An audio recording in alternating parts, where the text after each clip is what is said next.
Section A, Directions. In this section, you will hear 3 news reports. At the end of each news report, you will hear 2 or 3 questions. Both the news report and the questions will be spoken only once. After you hear a question, you must choose the best answer from the 4 choices marked A, B, C, and D. Then, mark the corresponding letter on answer sheet 1 with a single line through the center. Questions 1 and 2 will be based on the following news item. 11 Taliban fighters attacked an important airport in southern Afghanistan earlier Tuesday, killing at least 50 people, Afghan officials say. The Afghan Defense Ministry said 38 civilians, 10 soldiers, and 2 police officers were killed.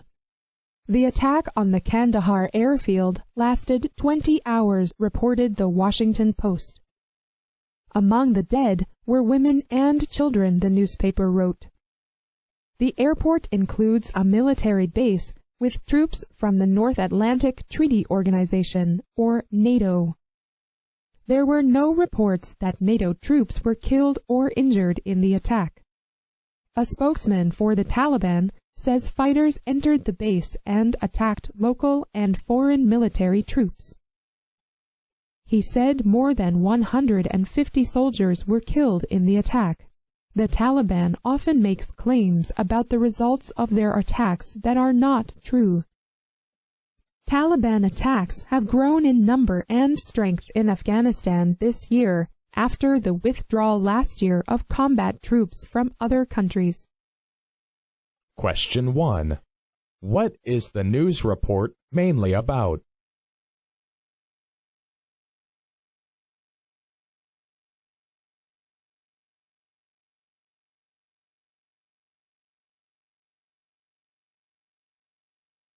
Question 2. What might cause the growth of Taliban attacks in Afghanistan?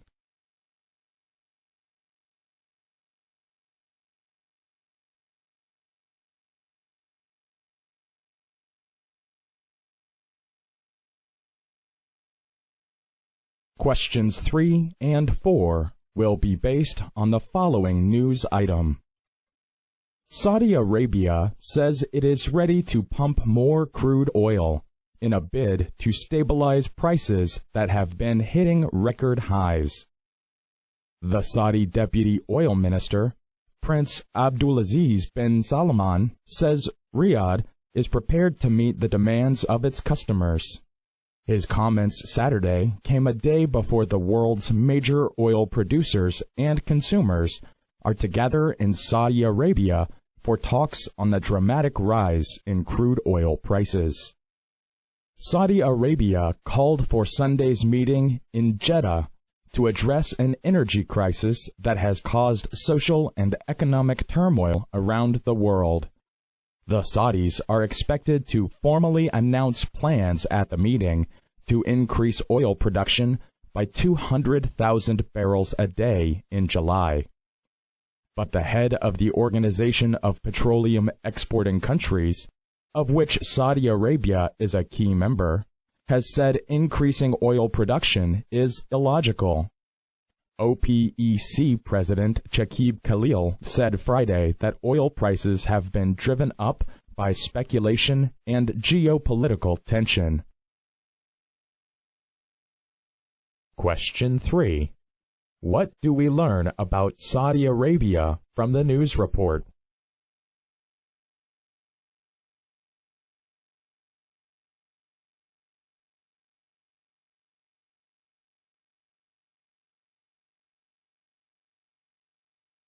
Question 4. According to OPEC President Chakib Khalil, what caused the rise in crude oil prices?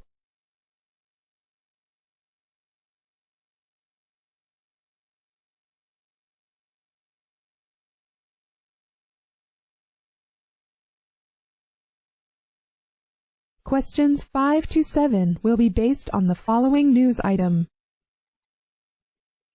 Nowadays, there is a growing awareness of the problem of a rapidly increasing world population. This problem of a rising world population is largely the result of improved medical skills, which have lowered the death rate and, at the same time, raised the birth rate by increasing live births and the number of babies who survive early childhood. There is a growing realization that food production cannot keep pace with these increases, the result of which is that in some countries people are already starving to death, while many millions more suffer from malnutrition. This problem is further complicated by the fact that in places like America and Europe, we obtain by trade and consume far more food and resources like oil than, say, the average Indian, thus leaving even less for the people in the underdeveloped areas to survive on. World population is rising at a rate of 2% a year. This means an addition of 70 million people a year to the present population of more than 3,500 million. There are striking regional differences in the population growth trends. The fastest growing region is Latin America, which includes South and Central America and the Caribbean, while Africa and Asia closely follow Latin America. However, the largest absolute addition to the world population is in Asia, which at present contains about 3/5 of the people of the world. Question 5. Which is one of the results of improved medical skills?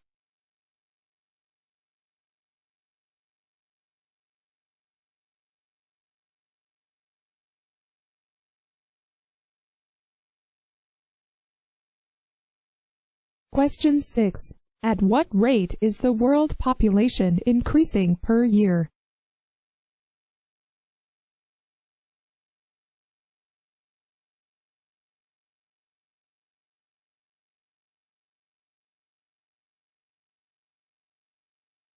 Question 7. Which of the second fastest growing region in the world in terms of population?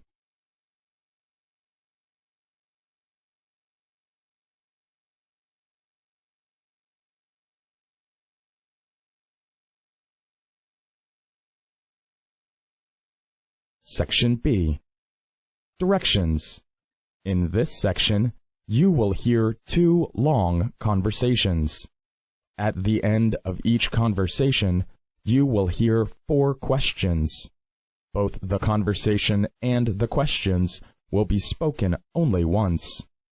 After you hear a question, you must choose the best answer from the 4 choices marked A, B, C, and D. Then, mark the corresponding letter on answer sheet 1 with a single line through the center. Conversation 1. I really have no idea what to do during this summer holiday. I can't bear to just sit around, and there seem to be no jobs available. Why don't you try house sitting? Last summer, my friend Tom house sat for the Alexanders when they went away on vacation. Mr. Alexander hired Tom to stay in their house because he didn't want it left empty. You mean the Alexanders paid Tom just to live in their house? It certainly wasn't that easy. He had to mow the lawn and water the houseplants, and also feed the pets.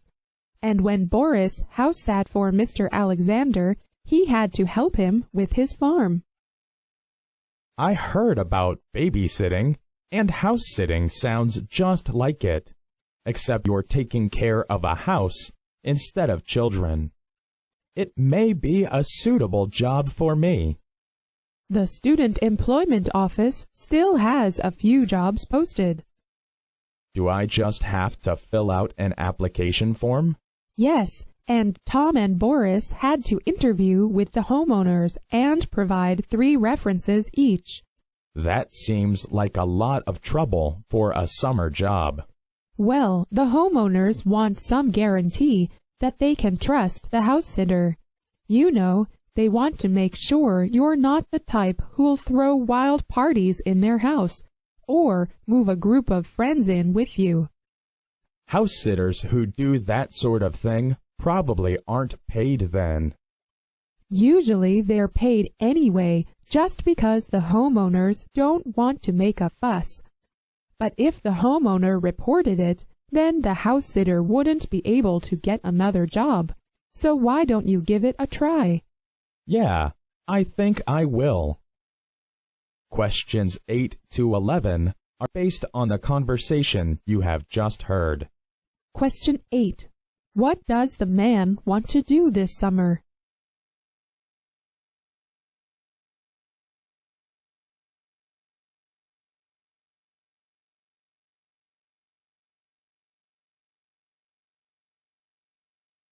Question 9. What did the Alexanders do when they went away on holiday last summer?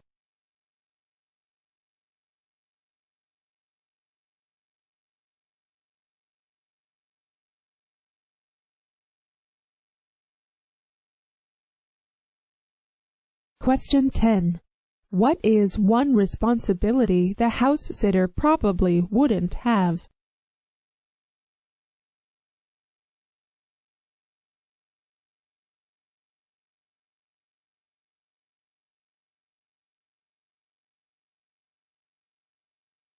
Question 11.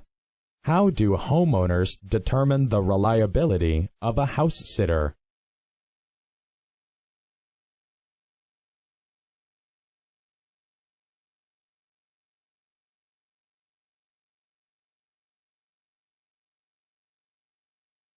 Conversation 2.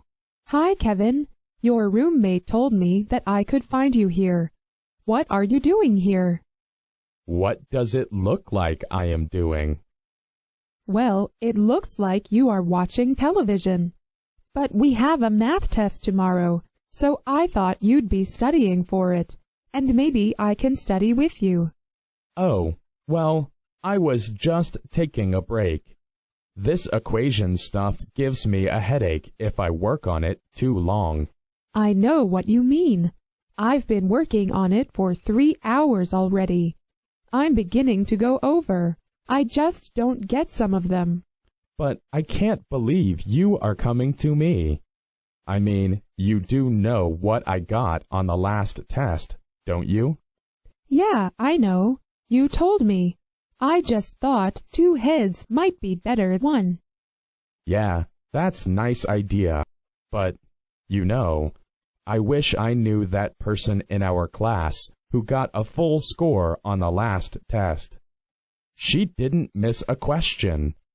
Was it Elizabeth? Oh yeah, Elizabeth. She is a friend of mine. She'd be a big help right now. Why don't I give her a call? What? At this hour? It's already 10:30. I don't want to impose on her. Yeah, I guess you are right. But you know what? She owes me a big favor. Let's at least give her a call and see what she says. Maybe going over some of the problems with us would help her review the material. It's worth a try. Questions 12 to 15 are based on the conversation you have just heard. Question 12. What are the speakers mainly discussing?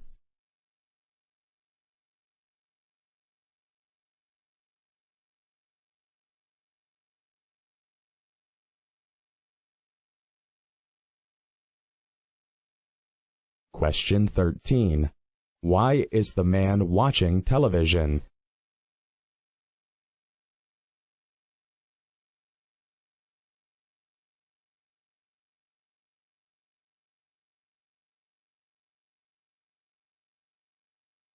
Question 14. Why is the man surprised that the woman wants to study linear algebra with him?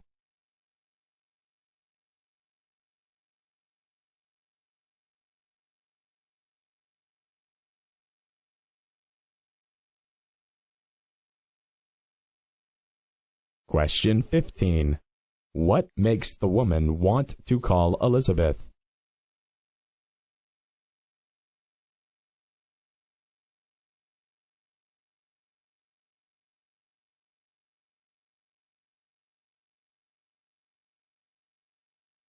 Section C. Directions. In this section, you will hear 3 passages. At the end of each passage, you will hear some questions. Both the passage and the questions will be spoken only once. After you hear a question, you must choose the best answer from the 4 choices marked A, B, C, and D. Then, mark the corresponding letter on answer sheet 1 with a single line through the center. Passage 1.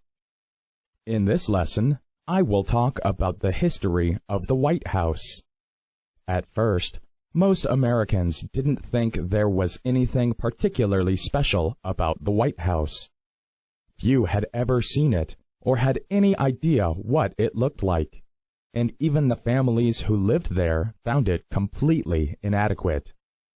When it was built, the White House was the largest house in the country, and it remained so until after the Civil War. But it served so many different purposes that little of it was available for First Family to actually live in.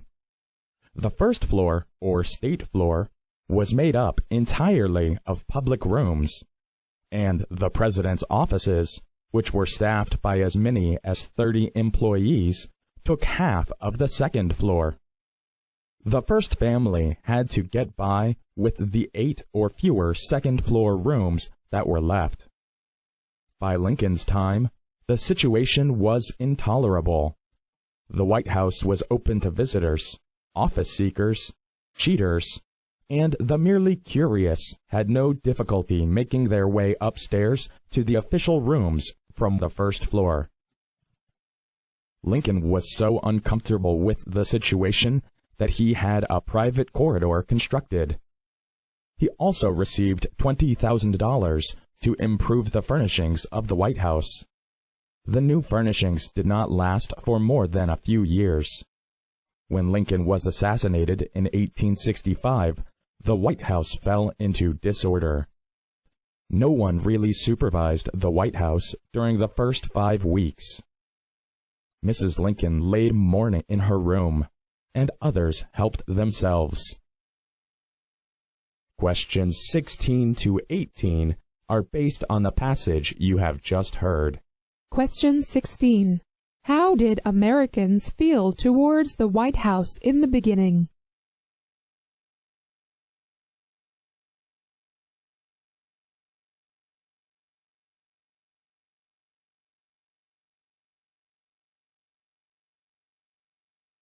Question 17. Why was the White House in disorder during Lincoln's time?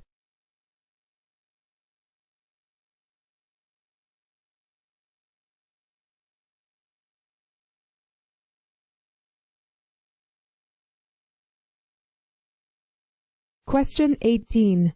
What happened after the White House was renovated, according to the speaker?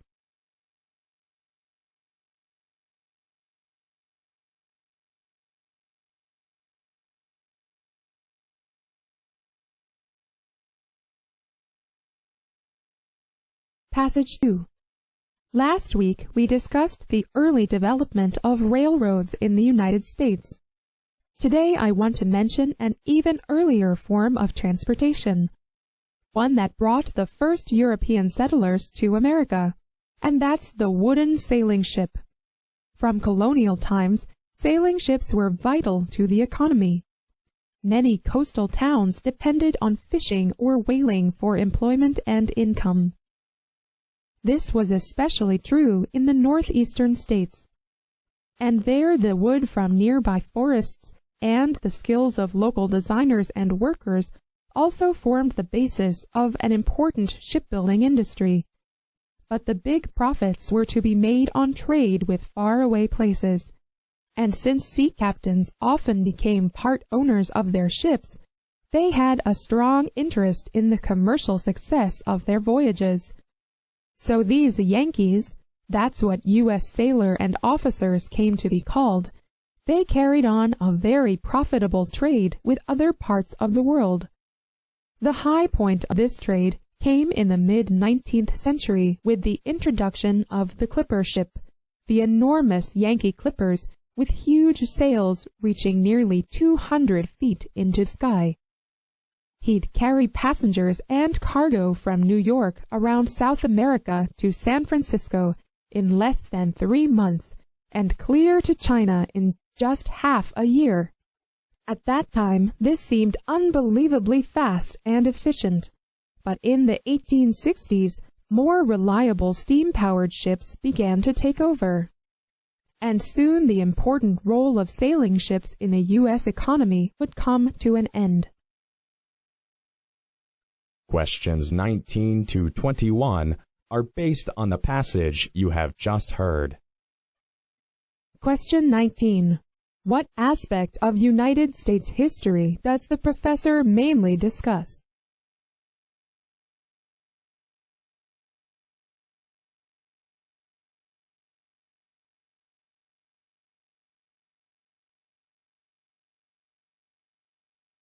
Question 20. According to the professor, what may be one reason for the success of the merchant ships of the United States?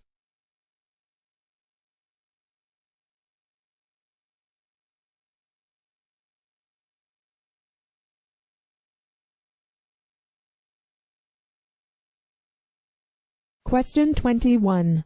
What does the professor say about clipper ships?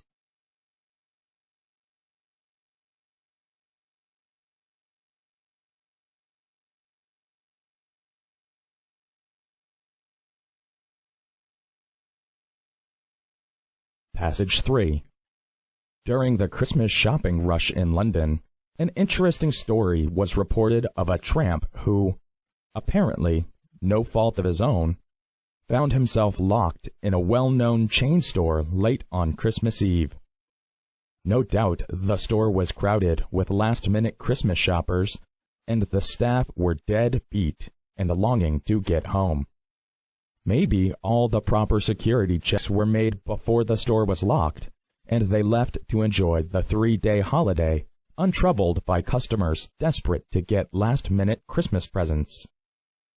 However funny that may be, our tramp found himself alone in the store and decided to make the best of it. There was food, drink, bedding, and camping equipment, of which he made good use. There must also have been television sets and radios, though it was not reported if he took advantage of these things. When the shop reopened, he was discovered in bed with a large number of empty bottles beside him. He seems to have been a man of good humor and calm character, as indeed tramps very commonly are. He gave in, cheerfully enough, to being taken away by the police. Perhaps he had had a better Christmas than usual. He was sent to prison for 7 days. The judge awarded no compensation to the chain store for the food and drink our tramp had consumed. They had, in his opinion, already received valuable free publicity from the reports the story received in the newspaper and on television. Questions 22 to 25 are based on the passage you have just heard. Question 22. What happened to the tramp late on Christmas Eve?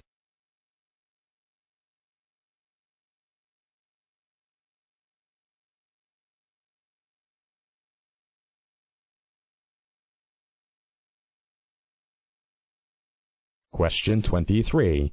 What did the tramp do when he was alone?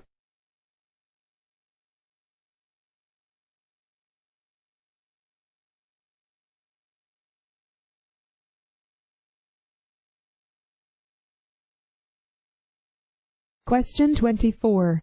When the tramp was arrested, what did he do?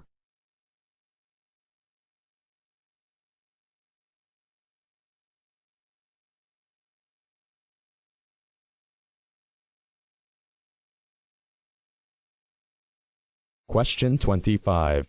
Why didn't the judge award compensation to the chain store?